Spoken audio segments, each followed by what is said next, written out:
Have you ever wondered why your neighbor takes out a 30-year mortgage for a concrete box, while an ordinary ant builds a megacity without a single dime of debt?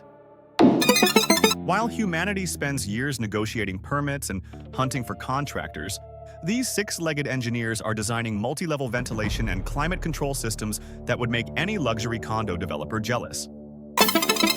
Picture a skyscraper where every floor isn't just square footage, but a strictly functional zone. You have nurseries for the younger generation here, fungus farms over there, and deep storage vaults for food just below that. Relative to their body size, the scale of their construction is like a single human building the Great Pyramid of Giza, all by themselves. And they do all this without blueprints on an iPad, without foremen in hard hats, and most surprisingly, without any fights over parking spots. The secret lies in a collective hive mind, where every single worker is both a builder and a living security sensor. With complex vaulted arches, vertical shafts for air circulation, and built-in groundwater protection, an anthill is a genuine engineering masterpiece. It literally breathes, maintains a stable temperature even in bitter cold, and won't collapse from the first gust of wind. So how are these tiny insects capable of architectural feats that completely outclass our own ideas of comfortable housing? The answer is hidden in their incredibly unique social logistics. Ants don't know the meaning of selfishness, because for them, personal success is a totally pointless concept if the colony's survival is at stake. They use pheromone trails like high-speed internet, instantly transmitting data about new resources or construction needs. Every single ounce of dirt carried to the surface is the result of a flawless algorithm, with absolutely no room for laziness or downtime. Human engineers spend billions on air conditioning, while ants just tweak the geometry of their entrances to manipulate the airflow. It is an absolute masterclass in energy efficiency that we are still trying to copy in our modern smart homes. But unlike us, they aren't building for status or a pretty view from the window.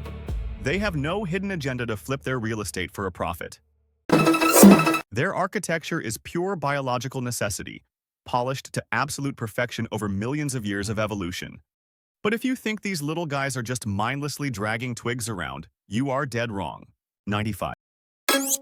Hidden inside this earthen fortress are secrets that would give any top Manhattan architect a total nervous breakdown. What kind of force actually drives them to build structures capable of outlasting not just us, but civilization itself? Have you ever wondered why ants never hold endless meetings or try to climb the corporate ladder by backstabbing the queen? Imagine an office where nobody yells at their coworkers, nobody demands quarterly reports, and there are no endless Zoom calls, yet the work flows flawlessly around the clock. There is no middle manager in an anthill sipping coffee while everyone else does the heavy lifting. The role of the supervisor here is played by chemistry, or more specifically, invisible trails of pheromones. It is a biological email system where every message isn't just read, it is instantly executed. An ant doesn't sit around pondering business development strategies. It senses a molecular scent and simply walks toward the smell of food or the smell of danger. The entire management of the colony is pure mathematics, hardwired right into their tiny brains and sensitive antennae. It works like a highly complex algorithm. If you meet a fellow worker who smells like you found sugar, you follow their trail, leaving your own scent behind so others don't get lost. The more ants that run along that route, the stronger the smell gets, and the faster everyone else realizes there is a free lunch being handed out.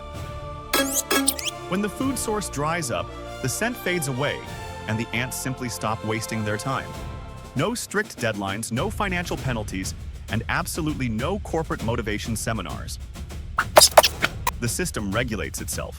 If a tunnel caves in, the workers smell the panic and instantly change their behavior, switching to clearing the rubble until things go back to normal. This is a literal decentralized blockchain, where every insect is a tiny network node, making real-time decisions based on local data. The queen in this scenario is not some dictator wearing a crown.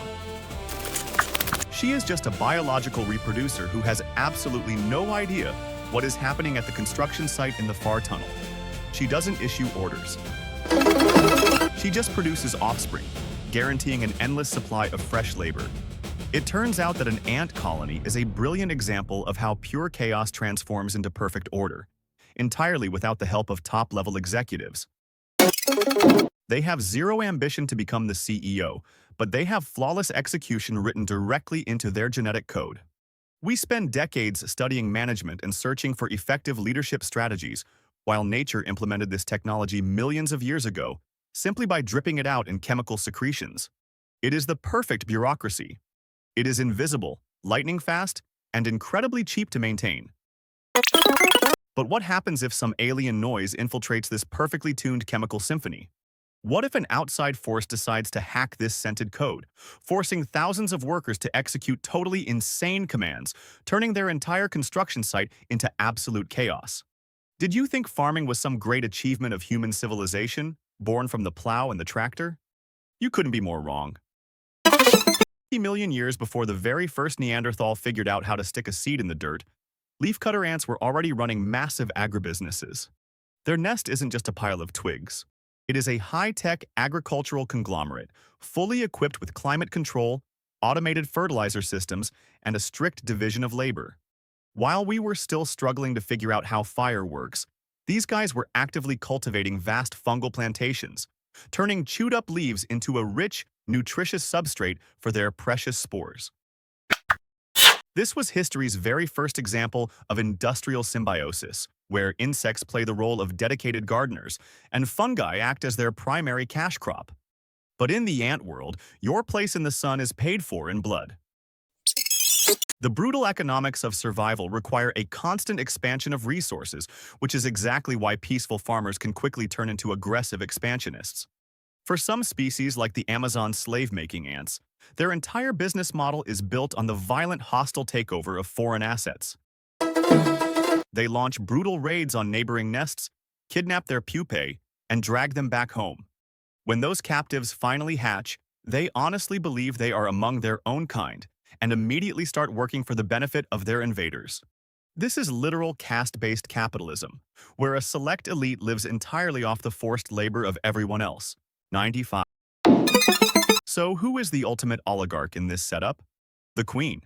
She doesn't sit around making boardroom decisions, but her fertility dictates the absolute scale of the entire corporation. This entire buzzing megacity is nothing more than a tool to keep one single individual alive, because her genes are the only asset that actually matters.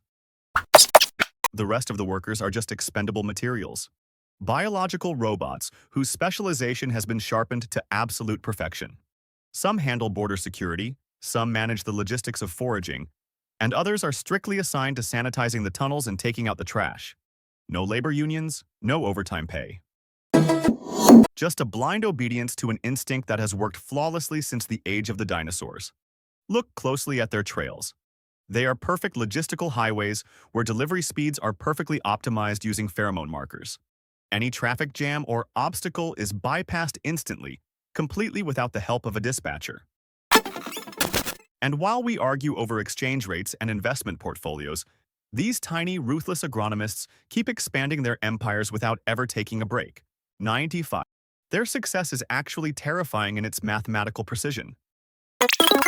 Because if humanity ever gets wiped off the map, ants won't even notice we're gone.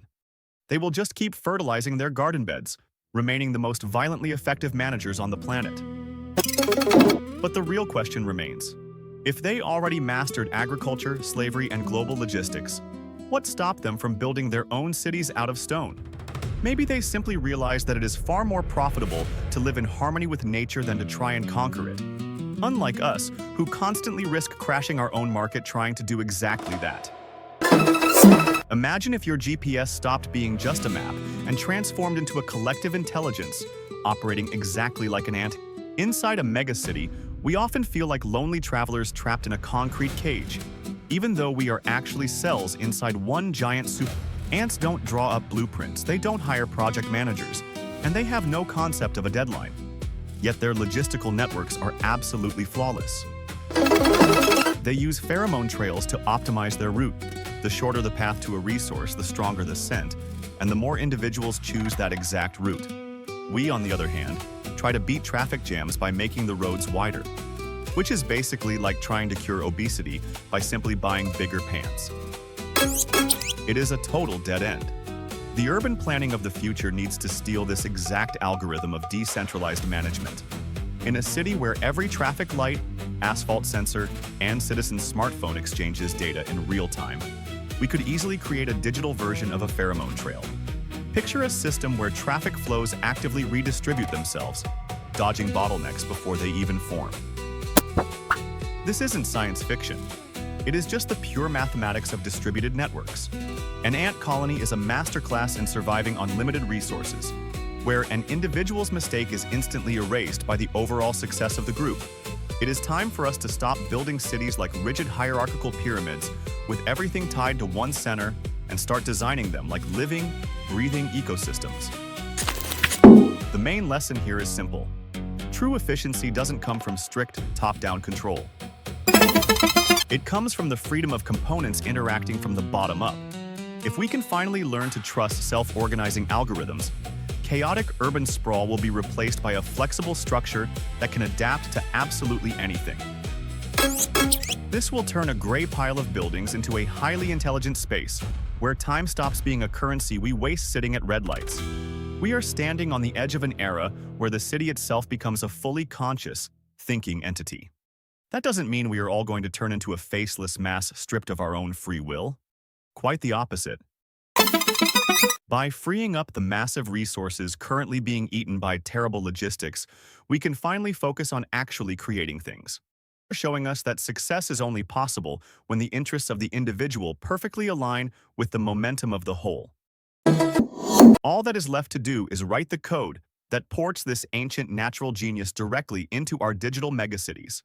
And then, maybe instead of constantly fighting against the city, we will finally learn to coexist with it, turning every square foot into a perfectly harmonious habitat. Who knows? Maybe this exact approach will be the only way to save our civilization in a world that gets a little more crowded every single year.